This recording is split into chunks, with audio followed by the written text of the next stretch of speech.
So, anyway, our fundamentals this week, we are going to be talking about body work, Yep. of which I'm sure there is much happening right now for players either who play deep into the postseason and who are recovering, and Yeah. players who are trying to get ready to play Yes. next season. Yeah. So, what would you like to share with us about body work? So just body work being part of that this time of year where the season's over, you've rested maybe a couple few weeks, maybe even up to a month in some cases. Your body's just so beat up, and also you need that mental break. There's a lot required of you in terms of what you do at work, and then when you get home, you probably have family obligations. So you just want to decompress, let your body heal, let your mind calm down, and once you start ramping back up into, you have a 2 to 3 month window before you start organize team activities, meaning just workouts, no practices, just workouts, and it's all about building your body up. But you typically want to start that process on your own when you're on your own, whether you're working out with other guys or not. You want to start before the team organized workouts, just because you don't want to let your body go for that long. 2 3 months, you can do a lot of damage in terms of not the physical damage from the season, but in terms of maybe you're not eating as clean as you might need to. You don't want to put on weight and have to work that off. That's admittedly, between you and I was never great at that part of it. I was excellent to organize activities, but when I had that time to myself, I wasn't great at getting myself up, going, and not necessarily go. It doesn't necessarily have to be going to the gym. Just some kind of resistance training. You can do body weight work. There's a lot of different things Right. guys Oh, will do sure. and incorporate. Yeah. And that's the cool part I think about now. And I know some of the guys share what they do in the off season, but right now there's because for the most part, most NFL workout programs are similar in some respects. There might be differences in terms of the exact process they use, but ultimately the goal is the same. But now when guys are on their own, so many guys use so many different things. But let me get to what I came to talk about today, which is body work, recovering from the damage that you do. And so I just thought it'd be fun to share some of the things that guys use. And so obviously massage is something guys do during the season. But one thing they might not do necessarily during the season quite as much is something like active release techniques where we have knots in our muscles and scar tissue, and actively going in there and getting that scar tissue, those knots broken up. And so this isn't like your gentle spa massage. Sounds intense. This is big guys using elbows and going in, breaking up that scar tissue. And I can remember a few that I've had where literally just short of crying, but you feel so much better when it's done, getting all that stuff broken up, and it kind of releases and you can stretch again. And so that's a huge one that I know a lot of guys like to use. One of the therapies that, obviously you'll have probably an interesting take on this is kind of newer, wasn't necessarily around so much when I was in things, but is the red light therapy, right? Oh my God. I Yeah. just did it today. Oh, did you really? Yes, red light and salt therapy. I love it so much. Now, you can maybe give us, because I have no experience with it. Maybe you can give us kind of what it feels like. Well, first of all, so if I didn't share this before, I did take a part-time job at my Pilates studio in the recovery room. So in the recovery room, we have the red light therapy booth, and you can do red light only, or you can do salt only, or you can do a combo of the Combined, two. right? So it's literally like a closet, a good sized closet that you go into, and on each side of the walls are the red light panels, and then the salt comes from a dispenser on the wall. And what it does is, I mean, the obvious is it's very good for your skin. It really very, very anti-aging, smooths out lines and wrinkles. I don't know if you can tell. Evens out skin color, skin tone, all that cosmetic stuff. But what it also does is it reduces inflammation. So I have a little bit of a tweaky shoulder, and I did do like some heavy weights yesterday, and I was like, ooh, So made sure to kind of work my shoulder out while I was in there. It feels so much better. So definitely reduces inflammation. It also, the salt part of it is great for your lung capacity. It really helps with that. And if you have sinuses, it provides a lot of sinus relief. So the salt is a great addition to red light. And I don't think a lot of people, like a lot of people who go into a red light bed or something like that, they're not getting the salt. So Okay. I find the combo to be really fantastic, but primarily the inflammation relief. And then honestly, like you sleep better. It's relaxing. And it's 20 minutes basically to sit in there with both. It's not something that people have to commit a huge amount of time to, and it can make a huge difference in recovery. Okay. Well, yeah, I mean, it sounds like a lot of the other modalities that I'll kind of hit on, where, like you said, reducing that inflammation. You got things that have been, whether, again, like I think I told you, where it's impossible, almost impossible to get everything treated. So sometimes you're just doing treatment on yourself, which maybe is just a cold bath, right? I'm just going to do some cold therapy on it and then tape up and get ready to go. Whereas now you have the time to go through, really work on that, get the inflammation out of the joints, out of the soft tissue. And yeah, it sounds like red light therapy is something that a lot of guys are starting to become aware of and starting to use. Well, Um, you talking about the cold plunge. I mean, I think all you players probably do a lot colder plunge than I think I could handle. But we have that as well. But we also have the contrast therapy, which is supposed to yes. be one of the best things you can do, which is the sauna and the cold, heat, cold, heat, cold. And I have yet to brave that yet. But I think for a serious athlete, that's, from what I'm understanding, one of the best things you can do. Yeah, I've definitely done that as part of rehabilitation for a certain body part.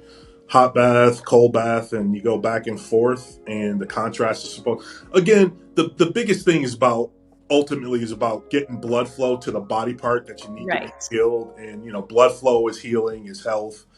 But something that a lot of guys use that I never was into, chiropractic care. I just never, and not that every chiropractor has violent movements, but I just didn't. It wasn't for me. I'll just put it that way. That's the nicest way for me to say it. Yeah. But certain guys absolutely believe in it. Believe in getting their back aligned, certain body parts in alignment, and while it didn't work for me, a lot of my teammates absolutely believed in it. And I again, now is that time when. A lot of guys will incorporate that into their off-season routine, and I don't know what experience you have with it, but I've done one or two sessions, but just ultimately never kind of gravitated back towards it. I've actually never tried it. Okay. I've never tried it. Yeah, What about acupuncture? Do you guys do acupuncture? absolutely. That's on the list too. So I personally have, I guess I'll say, enough experience with acupuncture, and I'm a big fan of it.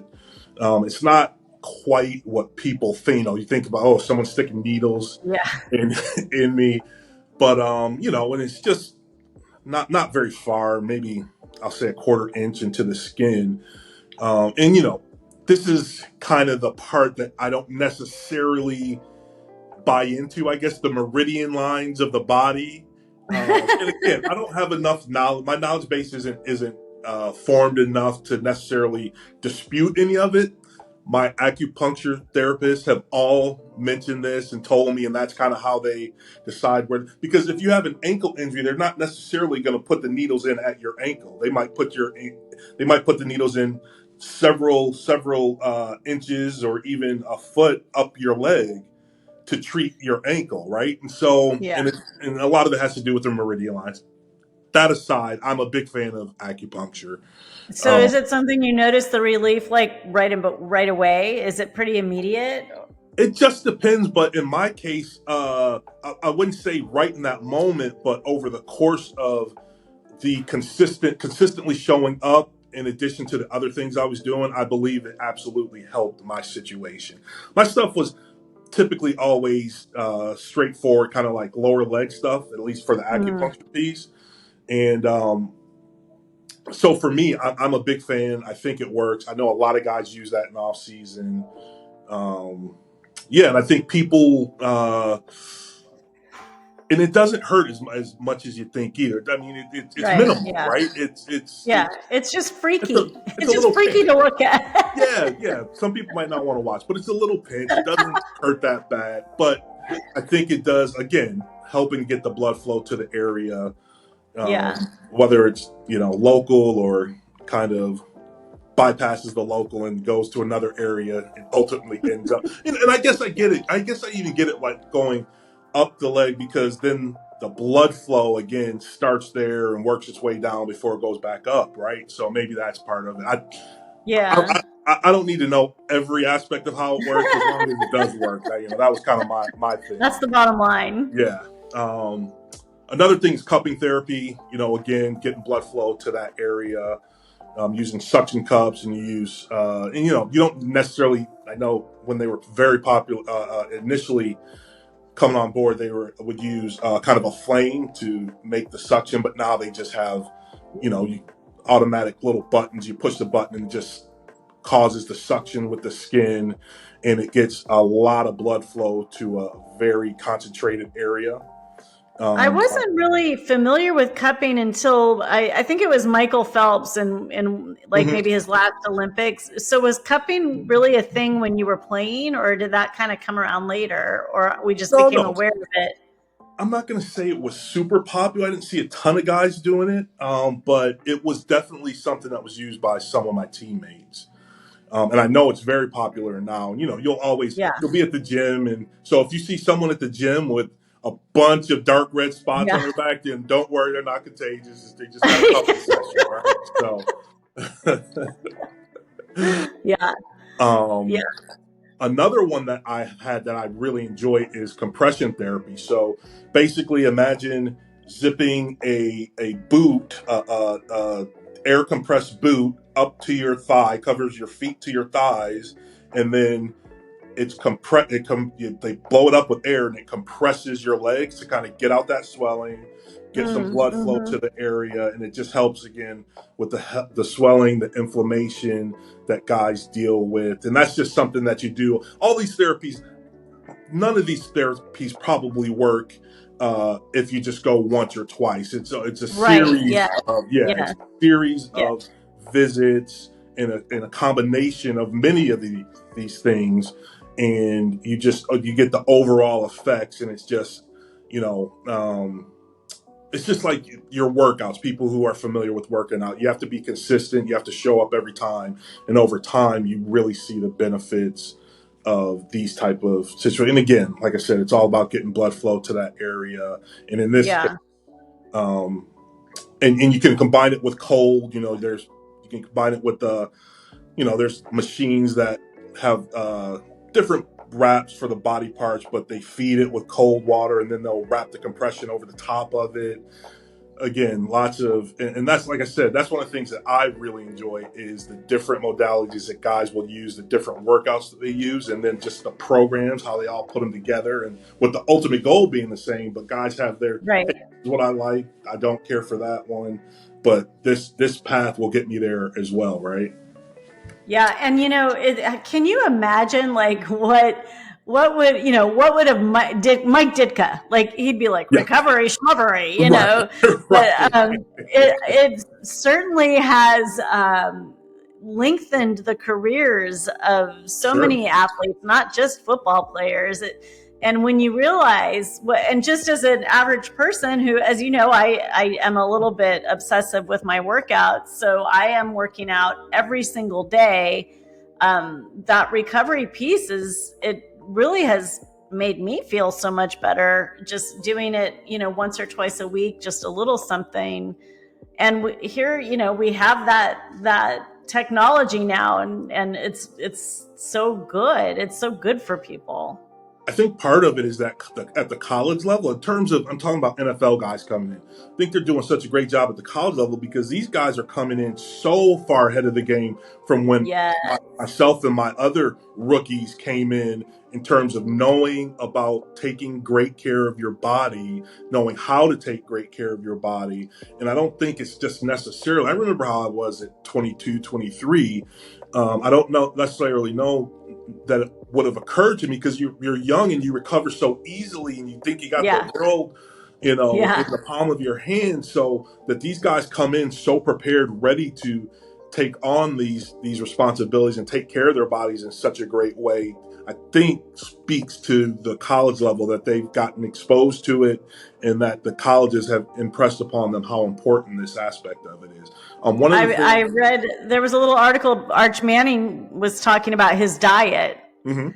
and how he used to, when he first started school, he was eating at Cane's. I don't know what that is, but burgers and milk and stuff like that. And Yeah. now he that is not how he's taking care of his body anymore. Yes. And he's so between diet and the work and then the recovery. Yeah, you're right, because they know you can't go into the NFL now and just like, Marshawn Lynch it and eat a bunch of Skittles and think you're gonna, make it. Marsh, That's rare. Marshawn is the outlier. He is not the. He is not right. Yes. He's not the normal guy, right? So he's Right. got great genetics and was able to get away with it. You Hmm. can't do that, right? Um, Correct. One of the things that I know a lot of people use, and this isn't necessarily just an NFL thing, but IV therapies, where there's a lot of little companies, little local companies that have different IV therapies that you can get a different mix of vitamins, minerals, Hmm. whatever kind of anti-inflammatory things you want to put into. And I know a lot of guys, friends of mine, I'll say, use this after a long night out. Right? They'll go go get an IV therapy, and they swear by it. But a lot of guys will incorporate this as well into their off-season Hmm. workout program. And I trust me, I don't see anything wrong with getting some B12 shot into a bag. Good, great for hydration. There was Right. a 2 or 3 year period where I would get an IV bag before every game, and I did. I don't know if it was the placebo effect or not, but I felt better after having that. Was just straight, saline. Yeah. Um, Yeah. and so, uh, again, just I like I said, it's becoming more and more popular, and not Well, just you know necessarily what? for sports. That's interesting what you just said about the saline. Hmm. The saline in the bags, and Yeah, then the salt therapy coming out in this really fine, super fine mist. yeah, You're breathing it in, it's going into your sinuses and your lungs. So, salt has definitely been on the radar for a sure. long Oh time yeah, in a lot of different ways, hasn't it? yes, absolutely, absolutely. Interesting. Vaughn, what about stretching? I know I have a friend named Aaron he's a stretcher. He's Hmm. a professional stretcher. He has quite a good business. I'm sure that's not what, sorry, Aaron. I'm sure that's not what he's called, but it's stretching the flexibility. I mean, I'm sure that it is also an important part of recovery. Do you know a lot of guys who do stuff like that? Sure. And there's a lot. If you could go online and you can find programs that specifically stretching within making you just a more uh, mobile, being able to move better. Because what happens with especially with NFL athletes is at least at my position, I can speak for my position, is you get tighter, right? Because the again, the damage to your body, unless you work at keeping those muscles long and stretched and able to bend. If and again, every practice, almost anything you do starts out with a stretch, but it's that's never going to be enough. Like there's never going to be Right. enough time unless you kind of take it on yourself. And the thing that fights against that is that everything hurts, and it's just like, oh, I really don't feel like stretching tonight, right? But the guys who do are better for it. And Yeah. so, yes, stretching, foam rolling, which I actually seen some stuff recently that maybe some people don't necessarily believe foam rolling does much, but I don't know. I believe in it. I think it helps, kind of, especially if you're not able to maybe in the moment go see an active release therapist. Well, you can kind Right. of do it on your own with a foam roller or a tennis ball, put it on that knot, kind of roll your hip over it or wherever it is, your back, wherever that knot or that Yep. bundle of I muscles like it. is. Yeah. So yeah, stretching and foam rolling, absolutely. And that's kind of, that's even just starting the list. It was a long list, but um, I just thought it'd be interesting to kind of say, hey, well, what are guys doing right now? The guys who've been off for 6 weeks, right? Didn't make the playoffs and have been out there. Hopefully they're in the middle of their kind of, hey, I'm ramping back up, building my body up, Yeah. so that's what they're up to, I imagine, right now.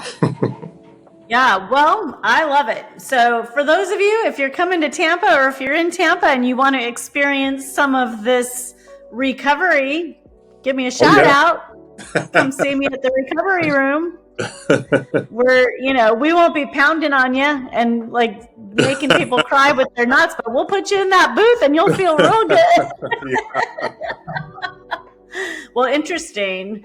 And I see, there we have this place, the House of Athlete. It's where Elizabeth did her internship, and there's already guys that are back in there, Yeah. working real hard. Jameis Winston, I know, did some work there when Elizabeth was an intern. So it's a lot of guys go there. Yo Murphy is the guy that runs that place. Okay. He's You know he's what? pretty hardcore, I think.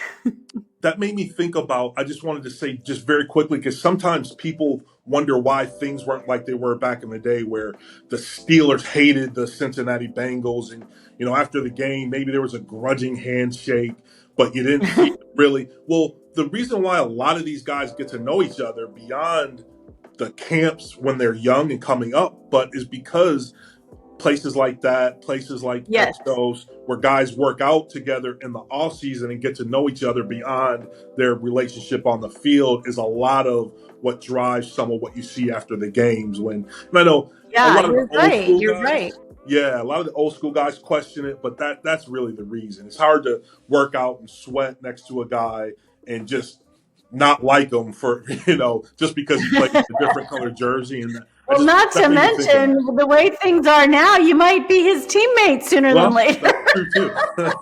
That's true too.